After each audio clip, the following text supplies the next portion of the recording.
Bullshit. It's the No BS Marketing Show. I'm Dave Mastovich, CEO and founder of Massolutions, the world's only no bullshit marketing firm. It's Monday, January 27th, and a sad day across the country and throughout the world with Kobe Bryant's passing in a horrific accident. It hits home to many of us, particularly those of us that are a part of the basketball industry, if you will. And the Mastovich family is a basketball family, starting with my dad playing at a high level and coaching, and throughout my life been a player and a coach and a broadcaster and actively involved in the sport my entire life. And my three sons, I'm blessed that all three of my sons took a liking to the game and became passionate about it, and we're all good players and accomplished players, but also huge fans. And I have with us today my middle son, Brevin Mastovich, who from about age 6 or 7 became a huge Kobe fan and remained, and still today is. So Brev, welcome to this special, sad episode of the No BS Marketing Show. Thanks for having me. Well, you had took a liking to Kobe, and when we were texting as all this was going on yesterday, it was quite sad for all of us, but particularly both Alec and Carter and I all thought about your perspective, because we all have a favorite player that we had, and we all kind of emulate their style of game and so forth. Just talk a little bit about how it all started with you and Kobe, and what made you the fan, and then we'll get into some of our specific stories about meeting Kobe and whatnot. Yeah, so I started liking him because he's a shooting guard, and I originally was a shooting guard mostly instead of a point guard. And I remember before I wore 13, I wore 24 because of him, because he just was the best scorer I've ever watched in my life. And there's just so many memories about him, that he's just – it's like I like LeBron, and, I don't know if I even consider I love him, but, I love Kobe until, not until, but for, always. Even his early stuff, Mm-hmm. When he wore 8 and stuff, I'd always watch the highlight tapes and stuff, and just, the best score I've ever seen, live. And whenever I remember, I'm so happy I watched that last game when he scored, that 60 or whatever against the Jazz. And he shot 44%, and people were trying to knock on it. But it's there's dudes like Westbrook that shoot that every night, and the dudes still put up 60 points. So I'm just glad that I remember watching that. Well, that was recently, but there's so many more other memories. I agree, and I think that one of the things that even the most diehard LeBron fan would probably, if they were not in front of a bunch of people, admit this, that watching Kobe Bryant and watching Michael Jordan is more beautiful than watching LeBron. And my analogy is this: even though a huge LeBron fan, Jim Brown is possibly the greatest football player ever. Jim Brown was bigger and stronger than everybody that he was playing against, including the defensive linemen and the linebackers. So even though Jim Brown had great moves and whatnot, it was a power thing. So anybody that says they would rather watch Jim Brown highlights over Barry Sanders highlights is lying and related to Jim Brown. And the same is what I would say about LeBron. As great as LeBron is, it's just so much more beautiful to watch a Kobe or a Michael with their slashing ability, their movement, just the beauty of it. I agree, and it's watching all these highlights back and everything, just bringing back the memories. He's definitely top 3 clutchest player of all time, if not the clutchest. End of the game, I'd rather have him than anybody really. I know I didn't really watch Jordan that much, but I've seen Kobe, and it's just he's so clutch. Even in that Team USA when they played the Spain team, he just ended that game. So I remember watching that. That was 2010 or something. Well, as a dad, there's two things I want to touch on here. As a dad, what you don't realize until you're a dad, and this happens, is you remember things by certain memories and certain clothes and articles. And I can remember what you wore in the picture when Alec is going to kindergarten, your older brother.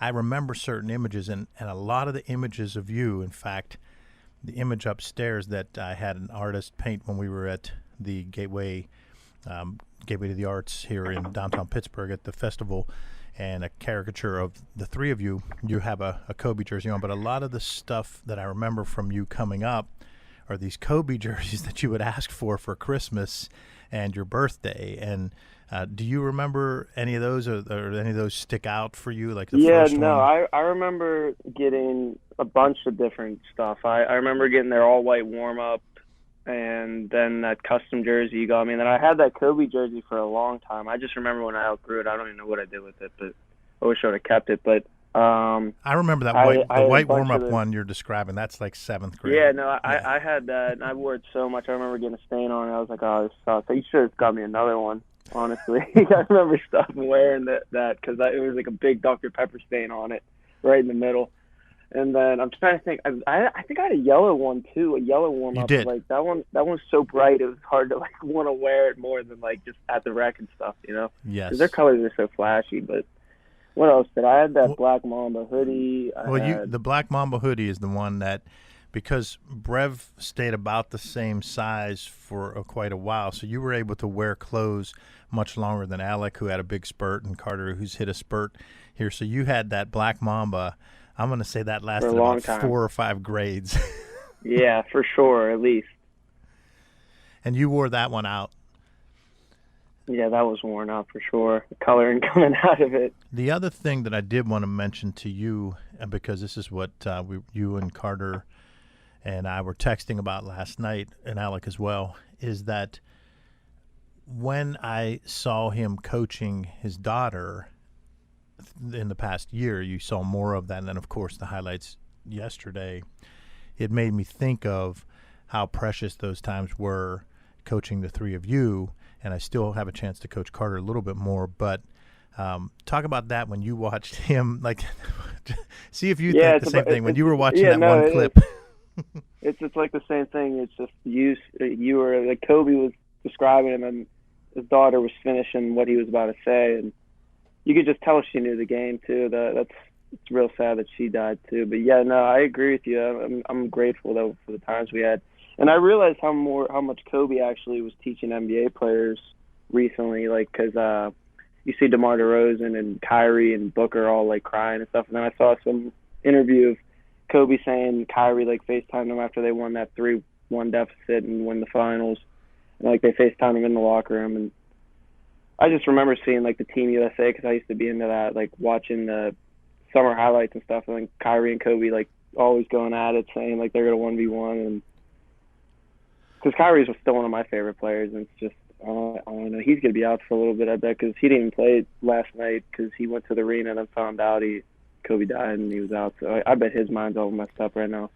Brev, you always loved a certain kind of guy, and I really appreciate how you loved it, because each of my sons obviously love what they are and everything, but you loved the clutch guys. You were a big Chauncey Billups guy who's a clutch-ass player.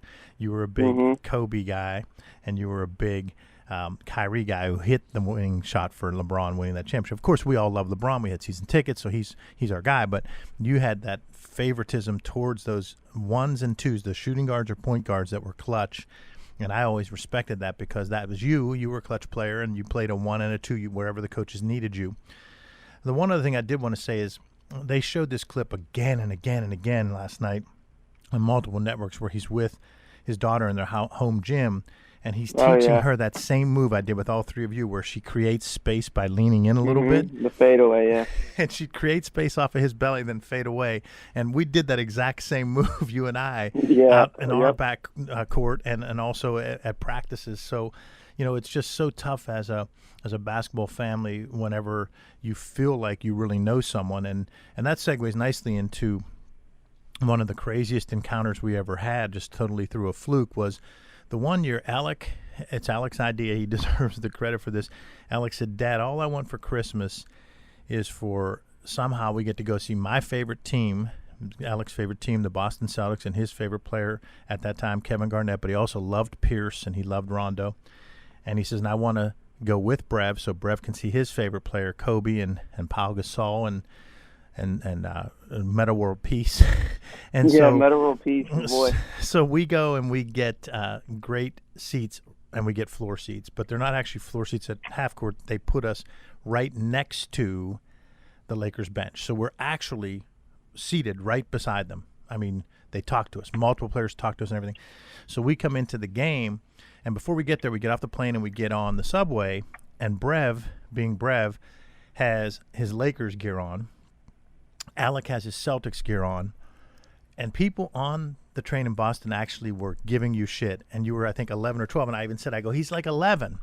And the only thing that saved, do you remember what saved you when they finally said we're going to let you off the hook?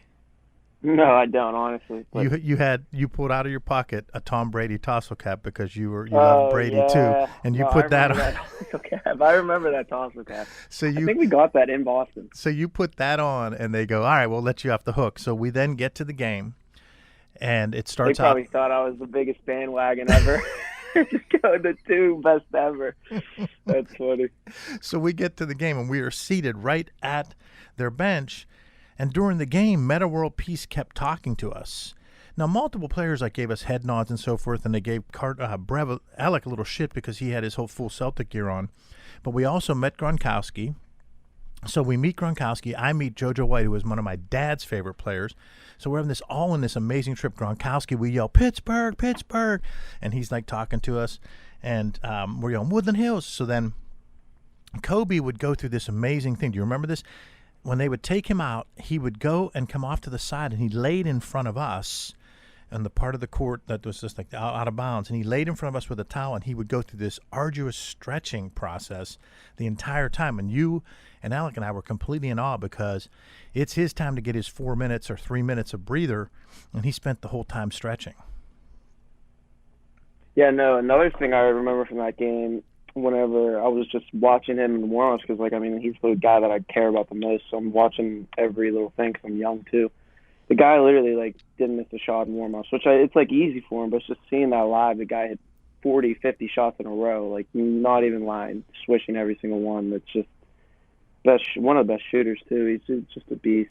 That was the next point I was going to ask if you remembered, because you and Alec and I were in awe of both his workout and Gasol's workout. Gasol had Luke Walton working him out, and we were joking. We're saying Luke Walton's making $2.4 million a year just to work out Gasol before the game, and that was a hard-ass workout for bigs. Yeah.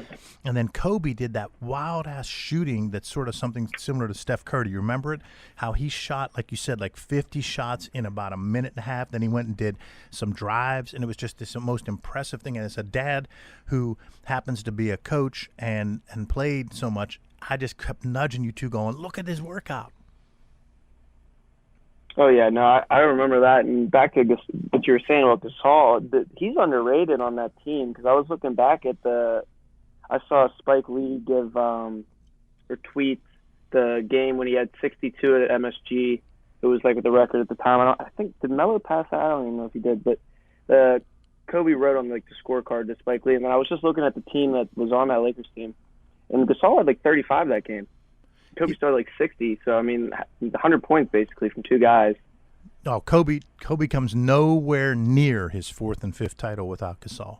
Yeah, Gasol's underrated. Definitely underrated, top player. Now, here's the story though, folks. So we have these great seats, and all this stuff I didn't know when we bought them, because you have to buy 3, so that makes it a little bit harder. 2 are easier to buy, 4 is easier to buy. We actually could go to the bathroom down below towards the 2 locker rooms. So at halftime, we all were watching a little bit of what they were doing. We actually could see them drawing up the plays and everything. And we walked down. So think about that. I'm excited because we're seeing Phil Jackson draw up plays, and Alec loved Doc Rivers. So we go down into the bathroom, and I happen to be the last one to go. You guys are already back up because you wanted to see some shooting around. And I come out of the bathroom, and pure chance I got caught in the group of players as it got to this narrow hallway. So I'm now in this narrow hallway where there's enough room for maybe 2 people, but really we're all big guys. So there's a bunch of big Lakers in front of me, and I'm trying to walk as fast as I can because they're jogging out, and I feel this tap on my ass. Like basketball players are tap on the ass is a normal thing. I know that one player just got in trouble for that, but I feel this tap on my ass, and I became like a 12-year-old. I turn and I look back and I go, Kobe. And he gives me that shit-eating grin. He goes, yeah. And I come running out, and I tell you guys, I'm like, Kobe tapped my ass. Kobe tapped my ass. And Yeah, at I that point, remember. I'm a dad, in my 40s, and you're like, oh my gosh. But so I met Kobe, and I'm standing next to him. I'm 6'2", and this guy dwarfed me, but it just looked. He just has this physique. And even though he was warming up in front of us and everything, when you're standing right beside him, and he actually just gave me the yeah. Then when he went by me, he just like gave me another tap, and you're like, holy shit. And so we come out, and that's just Kobe though. He just gave me the shit-eating grin, because he knew, like, it doesn't matter. This guy can be a dad, there can be a grandfather, there can be a mom, there can be an aunt. Everybody knows Kobe, and that's what we're feeling today, because everybody knew Kobe.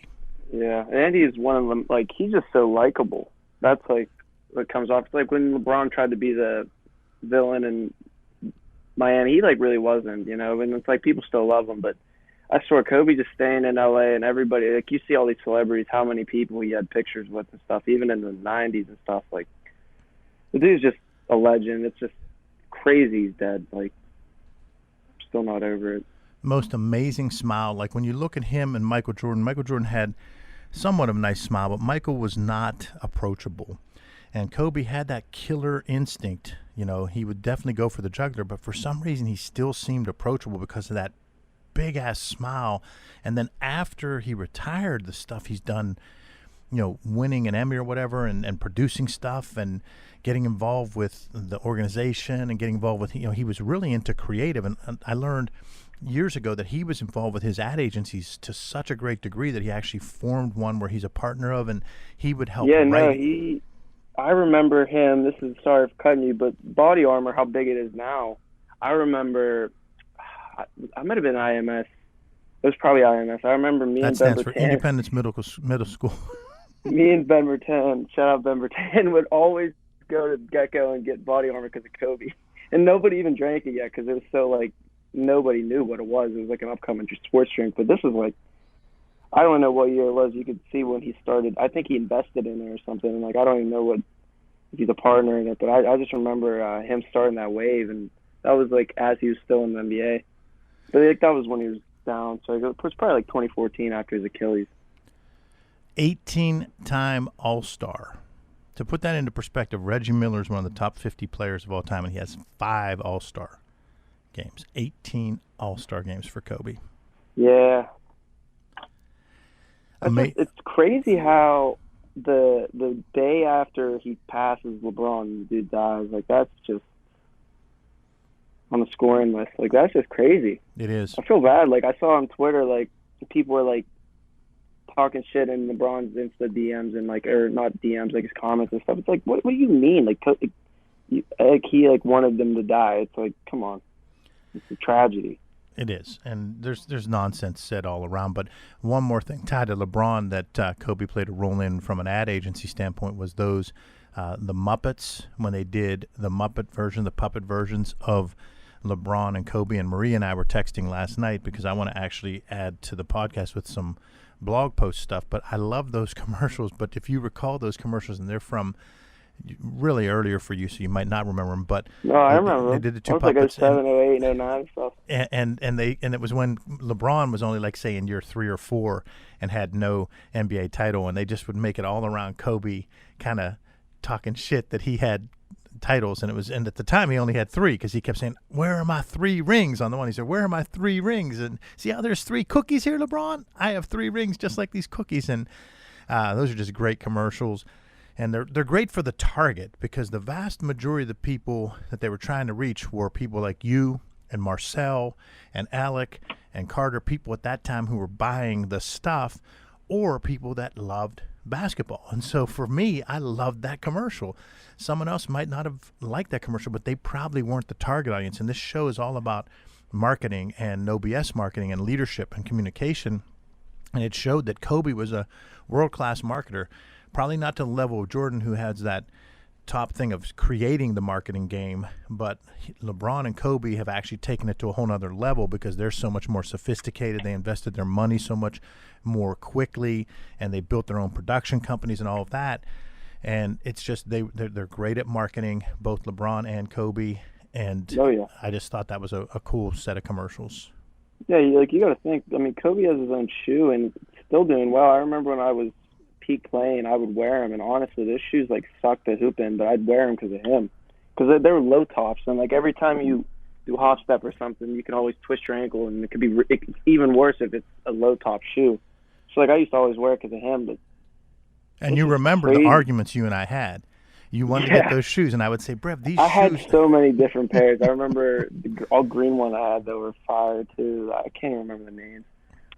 Well, you were a huge Kobe fan, and so I wanted to have you on. We're a basketball family, and this show has had a lot of good stuff tied back to basketball, but always tying it back to marketing, storytelling, leadership, communication. And Kobe Bryant was a leader. He led in his own different ways. You know, let's not forget that he was so hard on teammates and so forth, but he led in a different way. He was great at storytelling. Afterwards, he's just become so much better at storytelling in the last 5 years. And communication-wise and marketing-wise and storytelling-wise through advertising, he was amazing, but just a truly great player, a well-known celebrity, and gone too soon. No, I completely agree. I was going to give a couple of my favorite moments real quick. Yeah, absolutely. Go ahead. Well, the first one, definitely the 81-point game. And I remember, I can't remember where I was, like, the day of it, but I know it was 2007 or 6 or something. So, like, I was young, but I remember seeing the highlights and stuff because I didn't watch it live, but I remember watching SportsCenter. It was, like, the biggest thing, and that was one of the craziest things ever because 81 points is just ridiculous. Like, if you, like, I bet, so, like, his NBA prop would probably be, like, 33 points that night. The dude triples it almost, you know? Yes. Like, to do that is just godly. And then last game I already talked about, that Jazz game where he was still going off. They weren't even playing light defense. Like, you look at the pictures, like, they were still going hard on him. So, like, that was impressive for how old he was and after those injuries. And then I remember I don't know if we were on an AAU trip, but I remember we were in a hotel somewhere when he tore that Achilles and then he hit those free throws. I can't remember what time of year it was, but I know we were in a hotel. I think it was probably AAU. Yeah, it probably was. And It was probably like March or April. And then that I remember that Magic Finals because they did it so easily, and I remember I wanted the Lakers to definitely win, but I wanted D. Howard and that to be like a better series, but they just beat the shit out of him. But I remember back to the Magic though, whenever Matt Barnes tried to like flinch him there and he didn't even move, like that was one of the most like gangster things in a game. Like he was like one of the best trash talkers, but to do that and like literally to come that close and not even move is just gotta respect that. And that's about it. I mean, I have so many just other memories of like the Celtic games and even like when they played Spurs and OKC and it's tough because you know he's only 41. It's not like he's like 70 or something. It's like he's meant to die. It's like I pictured him like owning a team or something and like he's only 50, 60 or something. Or something with like basketball operations. So it's just terrible. And I think when he came back from losing to the Celtics and he shot something like 6 for 24 in the closeout game, and I remember him saying he was fatigued and the ball was on his palm too much, and I had always taught you guys and anybody that I coached that you still had to have some separation on that and use mostly the fingertips. But when you get tired, you let the ball rest more on your palm, and that's why your shot loses some of its accuracy. And he said that in the post game. So we had that time like 3 or 4 AAU teams, and I remember I said it at each practice. I said even Kobe, even the best that has happened to. But what was so impressive was he comes back and then wins it the next year, and he had to give up and finally let others get involved more than he had, and that was Phil Jackson's pushing him. And remember, you, me, and Alec were watching it, and we actually had 2 separate TVs because you and Alec couldn't watch it together, and I would go from room to room, and Meta World Peace made that 3 out his ass. Yeah, big shot, baby. Out his ass. I knew it was going in. I remember being so cocky after that because I was like, we shouldn't have won that game, Meta World Peace. But another thing about Kobe no one talks about it, he's such a good defender. Yes. Like, I remember always just watching him, and he'd always be in conversation for like defensive team and everything. Because I mean, the dude did it all. I mean, it's not like he's the greatest passer, but if you're shooting guard, you're not pass first. You're shooting, like you're the fucking scorer. It's like sorry for swearing, but he was just the best all-around player I've ever seen. I mean, it's like LeBron uses his body so much. Like, yeah, he's a better rebounder, probably a better passer, but at the end of the game, LeBron might miss a free throw, and it's like Kobe would never miss a free throw. Agreed. I want to talk back to that game, the night when Meta World Peace ends it. As a dad, it's so tough, and I can't even imagine how the Mannings and these people that have two sons that are actually playing against each other in a high level. You two were just cheering, and I was like thinking, I'm going to be sad for one of them either way. Well, when Meta World Peace made that shot, I'll never forget Alex's face. He had a look of tears in his eyes, and he'll hear this and be mad at me for saying this, but he looked and he just kept going, how do you make that happen? Because like Meta World Peace is not known for making a three, let alone a big, huge three. So that was offense, known for his defense. Yeah, and so that was a great family moment to go through that. But thanks for being on, Brev. I knew it would hit you the hardest. It hit all of us hard, but I knew it hit you the hardest because, you just had such a love for him for your entire life. No, it's tough, and it's still going to be tough because it's like when you go on Twitter, Instagram, or anything right now, you just every 4 or 5 posts, it's him or his daughter. So it's tough. It's out of nowhere too. It's like when I got the TMZ thing, I was like, is this joking? Because he's only 41, but I can't believe it. And it's like I don't want to ever watch that helicopter video again. I watched it twice. First time and the second time, I was like, I'm not watching that ever again. That was just terrible. But yeah, he's my favorite player for sure of all time, and easily. Well, Brev, I love you, and I love that you were on the show, and that's one of the things that we all have to learn from this, is like cherish the moment as much as you can. It's cliche, and it's hard as hell to do, but I love you, and I love the fact that you and I got to share so much of our time together around our shared love of basketball. Yep, nope. Yeah, thanks for having me, Dad. I love you. All right. I'll talk to you soon. That's Brevin Mastovich, my middle son. Thank him for being on the show, and thank you, our loyal listeners, for checking out this special episode about Kobe Bryant of the No BS Marketing Show, recorded live here in our studios in bold, beautiful downtown Pittsburgh, Pennsylvania. Remember, ask yourself, what's the big idea, and build your story around the answer. It's all around bold solutions, no BS.